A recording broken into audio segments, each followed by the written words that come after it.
So here we go, boys. Another day, another devblog. We have today the COMMANDO STINGRAY coming for the US and for Thailand as the Japanese subtree. So yes, we have now the new devblog, and it is finally the STINGRAY tank, which will be interesting to see because we're gonna have it on the only nation that actually uses this thing in service, which is Thailand as a subtree for the Japanese. But also, it is going to come for the Americans. So, what is it? Well, the thing is very similar to something like a CCVL or something like that, VFM5, something along those lines. It's a light tank, highly mobile, with a very good, gun. So, it has the 105, the standardized 105 of NATO, right? And it will have a very, very lightly armored armor. But at the same time, it is very, very fast. So it is one of those things, made more to do surprise attacks, stuff like that, okay? The main idea here was to be fast, so everything on the tank is kind of going for that regard. It's very light and everything, okay? The STINGRAY tank was actually developed in the 80s, and the Thai were the only ones that purchased this tank, and it is in service. It is in service since 1990, right? So it's been a while since this tank was in service, and it is in service, right?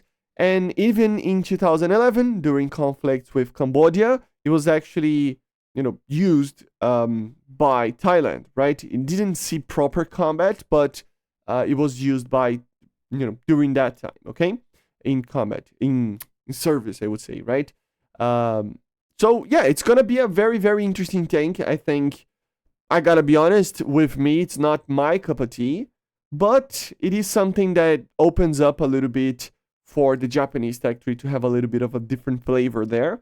Remember, of course, like I said, you will use the 105 millimeter.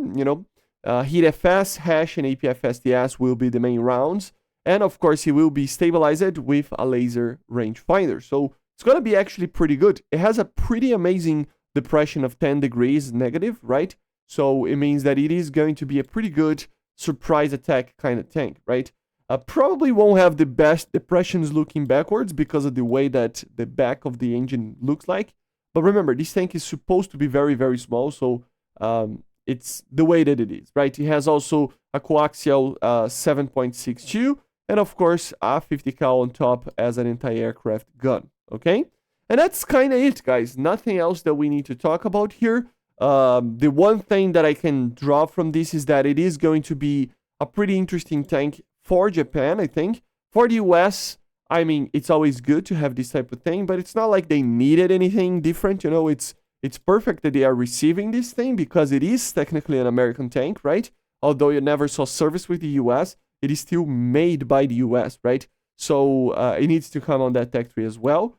It doesn't bring anything too crazy different for the US, but for the Japanese, it actually brings a lot, right?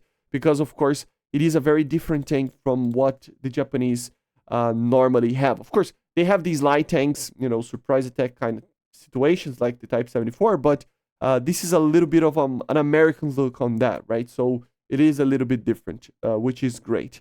And another little thing here is that apparently we will be checking another one of these Thai ground vehicles in a future devblog very soon. So again, I'm pretty sure this is going to be the plot, okay? Because of course, the M60 and the M163, which are both other tanks that were leaked by the main leakers, right? They're not really that different, right? They're not really deserving of a devblog, I would say. So it would make sense that we will see the plot very soon. And another thing that I wanted to talk about here, I might be completely off over here, but normally, guys, the bigger things that they show are after the teaser. And we saw a lot of, just like previous updates, we see like 2 tanks, we see, stuff like that being added. They are talking a lot about tanks, which makes me think that the aircraft that are going to come, they're going to be very, very interesting because they normally take the most interesting thing about the patch to release with the teaser, right? So I have this feeling, just because of that we're going to see something very interesting for aircraft. But basically, this is it. Nothing too crazy to talk about. It is going to be a very interesting vehicle. Like I said, not my cup of tea. I prefer an MET, but it is still a pretty interesting vehicle, especially for Japan. Okay? So I see you guys on the next one. Make sure to subscribe, leave a like, leave a comment. Thank you all the patrons and members, and bye guys. See ya.